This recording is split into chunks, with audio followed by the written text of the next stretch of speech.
عزیز طلباء طالبات السلام علیکم، آداب۔ امید کرتے ہیں کہ آپ سب خیر و عافیت سے ہیں۔ تو عزیز طلباء، آج کی کلاس میں ہم لوگ پڑھنے والے ہیں مرزا غالب۔ یہ مرزا غالب کون ہیں، کیا ہیں؟ دیکھیے، مولانا الطاف حسین حالی کا لکھا ہوا ایک مضمون ہے، سواہ نگاری ہے۔ کون؟ مرزا غالب۔ یعنی مرزا غالب کی جو سواہ نگاری لکھی ہے کس نے؟ الطاف حسین حالی نے، اس کے بارے میں ہم پڑھنے جا رہے ہیں۔ تو سواہ نگاری کیا ہوتی ہے، اس کا لیکچر آپ کو لنک دیا گیا ہے، آپ لوگ وہ دیکھ سکتے ہیں سواہ نگاری کے حوالے سے۔ تو اس لیکچر میں آپ کو ایک تو یہ چیز معلوم ہوگی کہ سواہ نگاری کس کو کہتے ہیں، کیسے لکھی جاتی ہے، اور دوسرا کہ مولانا الطاف حسین حالی نے جو سواہ نگاری لکھی ہے مرزا غالب کی، تو اس سے بھی آپ کو معلومات ملے گی، آپ کو مرزا غالب کے بارے میں جانکاری بھی ملے گی، اور یہ بھی پتہ چلے گا کہ سواہ نگاری میں کیا لکھتے ہیں، کیسے لکھتے ہیں۔ تو یہ لیکچر آپ پورا سنیے، اس کے 2-3 لیکچر آپ کو ملیں گے جس میں آپ کو مرزا غالب کے حوالے سے جانکاری ملے گی، وہ سواہ نگاری آپ کو دیکھنے کو ملے گی جو الطاف حسین حالی نے لکھی ہے، جس میں مرزا غالب کی حالات زندگی بیان کیے گئے ہیں، ان کی سواہ نگاری بیان ہوئی ہے۔ تو سواہ نگاری میں اتنا آپ کو معلوم ہو چکا ہوگا کہ کسی بھی شخص کے پیدائش سے لے کر یعنی وفات تک کے جتنے بھی حالات ہوتے ہیں، زندگی میں جو کام ہوتے ہیں، ان کی جو بھی کاروبار ہوتے ہیں، جو حقیقت ہے وہ ساری پیش کی جاتی ہے اس میں، اس کو ہم سواہ نگاری یا سواہ عمری کہتے ہیں۔ سواہ ہو گیا حالات، عمری ہو گیا پوری عمر کے حالات بیان کیے جاتے ہیں۔ تو چلیے دیکھتے ہیں اس میں مولانا الطاف حسین حالی نے مرزا غالب کے حوالے سے کیا فرمایا ہے، کیا لکھتے ہیں۔ اور مرزا غالب آپ جانتے ہیں کہ اردو کے بہت بڑے شاعر ہیں، انہوں نے قصیدے بھی لکھے ہیں، لیکن غزل کے شاعر رہے ہیں۔ یہ پہلے فارسی میں شاعری کرتے تھے لیکن بعد میں اردو میں شاعری کی ہے مرزا کے۔ اب یہ ہم وہ چیز پڑھ رہے ہیں جو الطاف حسین حالی نے لکھی ہے، غالب کے بارے میں جو سواہ نگاری لکھی ہے وہ پڑھنے جا رہے ہیں۔ مرزا کے اخلاق نہایت وسیع تھے، وسیع سے مراد پھیلے ہوئے تھے، بہت یعنی بڑے اخلاق کے مالک تھے وہ ہر ایک شخص سے جو ان سے ملنے جاتا تھا بہت کشادہ پیشانی سے ملتے تھے۔ کشادہ سے کیا مراد ہے؟ خوشی کے ساتھ۔ آپ نے دیکھا ہوگا کبھی کبھی آپ کسی کے گھر چلے جاتے ہیں تو ان کی پیشانی پہ جھریاں پڑ جاتی ہیں، یعنی وہ تنگ آتے ہیں اس چیز سے، دیکھ کر ناراض ہوتے ہیں کہ ان کے گھر میں کوئی کیوں جاتا ہے۔ لیکن مرزا غالب کو جب کوئی ملنے کے لیے جاتا تھا تو وہ بہت خوش ہوتے تھے، ان کا ماتھا، پیشانی کہتے ہیں ماتھے کو، ماتھا جو تھا وہ کھل اٹھتا تھا، چمکتا تھا۔ جو شخص ایک دفعہ ان سے مل آتا تھا ان سے ملنے کا اشتیاق رہتا تھا۔ کیا ہے کہ جب ایک بار انسان ان سے مل کے آتا تھا اس کے دل میں ایک اشتیاق رہتا تھا، شوق رہتا تھا کہ وہ دوبارہ ان سے جا کے ملے، یعنی دوبارہ ان سے ملاقات کرے۔ دوستوں کو دیکھ کر وہ باغ ہو جاتے اور ان کی خوشی سے خوش اور ان کے غم سے غمگین ہوتے تھے۔ یعنی یہاں پر کیا بتایا گیا کہ دوستوں کی ان کے نزدیک بہت بڑی اہمیت تھی، یعنی دوستوں کو دیکھ کر وہ خوش رہتے تھے، دوستوں کو جب دیکھتے تھے تو خوش ہو جاتے تھے، دوستوں کی وجہ سے ان کو خوشی ملتی تھی۔ اگر ان دوستوں کو کوئی دکھ ہوتا تو یہ بھی دکھی ہو جاتے تھے، یعنی ان کے ہر غم اور سکھ میں، دکھ میں وہ شریک رہتے تھے۔ اس لیے ان کے دوست ہر ملت اور ہر مذہب کے نہ صرف دہلی میں بلکہ تمام ہندوستان میں بے شمار تھے۔ ہر ملت اور ہر مذہب کے دوست تھے ان کے، یعنی ہم کہتے ہیں نا قوم، مذہب، کاسٹ، یعنی ہر کاسٹ کے، مذہب اور ملت کے، ریلیجن کے لوگ تھے ان کے، جو ان کے ساتھی تھے، دوست تھے، اور ان کے دوستوں کا حلقہ پورے ہندوستان تک پھیلا ہوا تھا۔ جو خطوط انہوں نے اپنے دوستوں کو لکھے ہیں ان کے ایک ایک حرف سے مہر و محبت اور غم خاری و یگانگت ٹپکی پڑتی ہے۔ کیا کہا گیا ہے کہ انہوں نے جو بھی کچھ لکھا ہے اپنے دوستوں کو خط لکھے ہیں تو ان میں سے ہمیں مہر ہو گیا مہربانی، تو مہر و محبت یعنی دوستوں کے تئیں رحم دل میں، اخلاق، خلوص، محبت، غم خاری یعنی دوستوں کے غم میں شریک ہونا، اور یگانگت یعنی یہ لفظ نکلا ہے یکجہتی سے، اتحاد سے، یعنی اتحاد تھا ان میں اپنا پن جو ہے وہ ہمیں چھلکتا ہوا نظر آتا ہے۔ ہر ایک خط کا جواب لکھنا وہ اپنے ذمے فرض عین سمجھتے تھے۔ ہر ایک خط کا جواب لکھنا وہ اپنے ذمے فرض عین سمجھتے تھے، یعنی جو بھی دوست ان کو خط لکھتا تو وہ ہر حال میں اس کا جواب لکھتے تھے، ایسا سوچتے تھے کہ جواب دینا ان کے لیے فرض ہے۔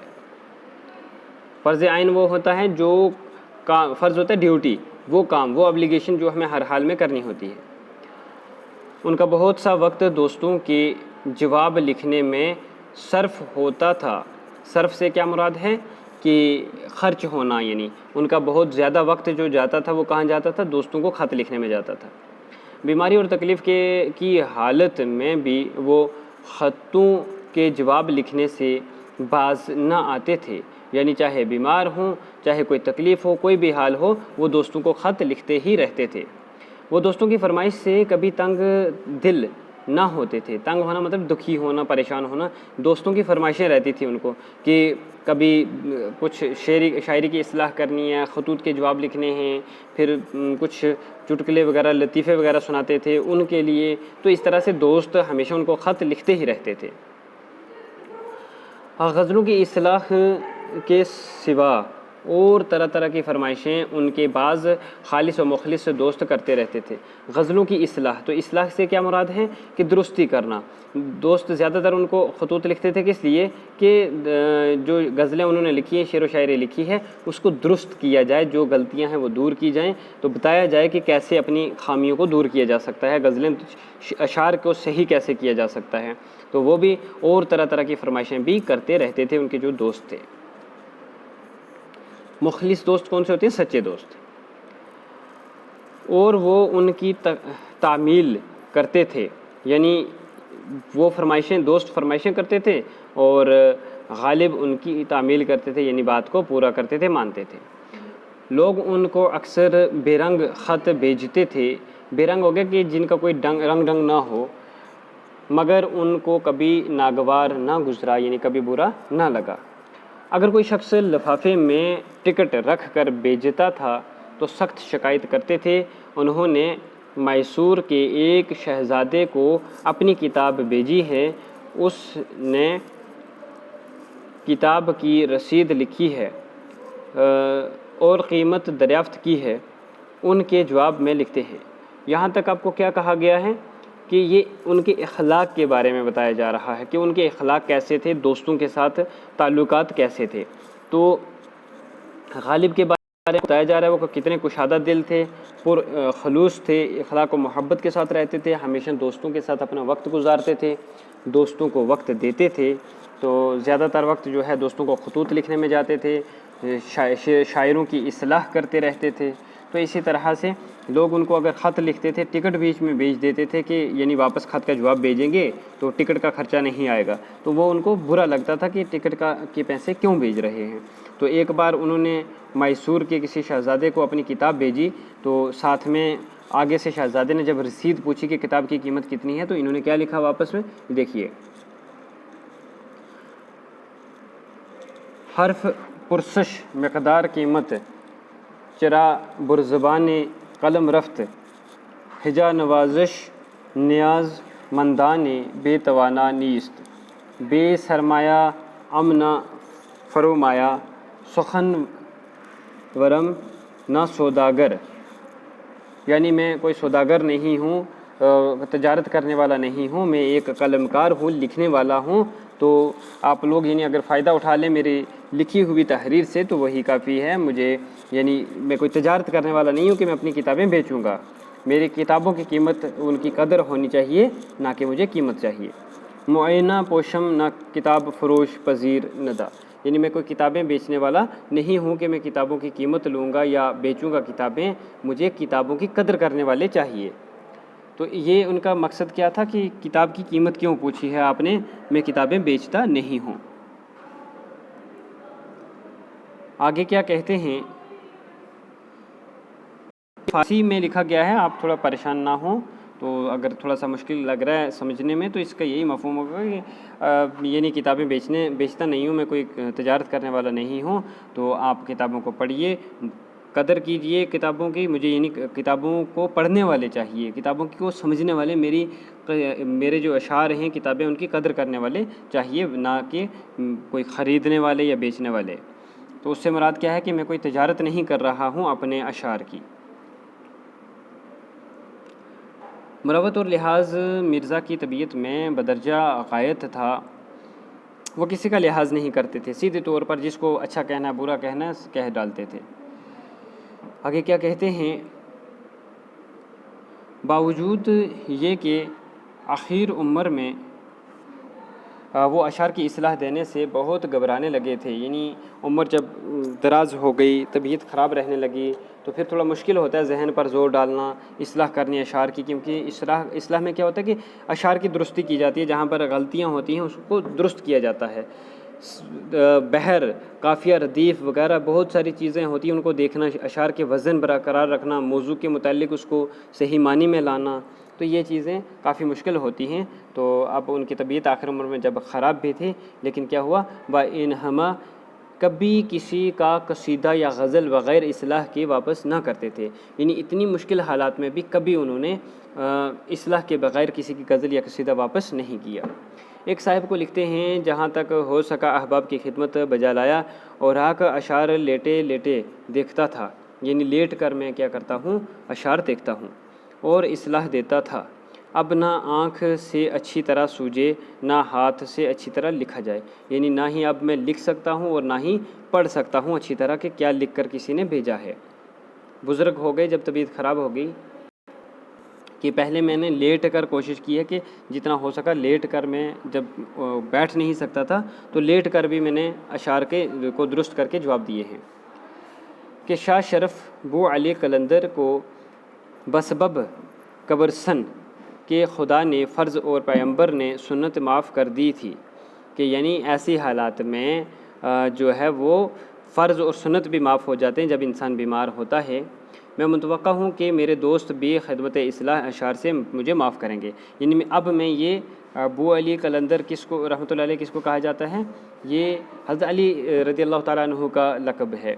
تو کیا کہتے ہیں کہ یہاں یہی چیز کہی گئی کہ جس طرح ان کو اللہ پاک نے فرض اور سنتیں بھی معاف کی ہیں اپنے حالات کے مطابق، پیغمبروں کو بھی معاف کیا گیا ہے، یعنی کچھ چیزیں جو تھی، کہنے کا مقصد یہ ہے کہ حالات کو مد نظر رکھتے ہوئے تو اللہ پاک نے انسان کو معاف کیا ہے، تو اس طرح سے میں بھی امید کرتا ہوں کہ مجھے دوست اپنے معاف کریں گے کہ میں اگر اب ان کی خدمت نہ کر سکوں، اصلاح نہ کر سکوں۔ خطوط شوقیہ کا جواب جس صورت سے ہو سکے گا لکھ دیا کروں گا، یعنی شوقیہ طور پر میں خطوط لکھتا رہوں گا جتنا ہو سکا۔ باوجود اس کے بھی لوگ مرزا کو برابر ستاتے رہتے تھے۔ ایک دفعہ کہیں مرزا تفتہ نے یہ لکھ دیا تھا کہ آپ نے بے سبب ذوق سخن کے اصلاح اشعار منظور فرمائی تھی۔ اس کے جواب میں لکھتے ہیں کہ لا حول ولا قوت، کس ملعون نے بسبب ذوق شعر کے اشعار کی اصلاح منظور رکھی؟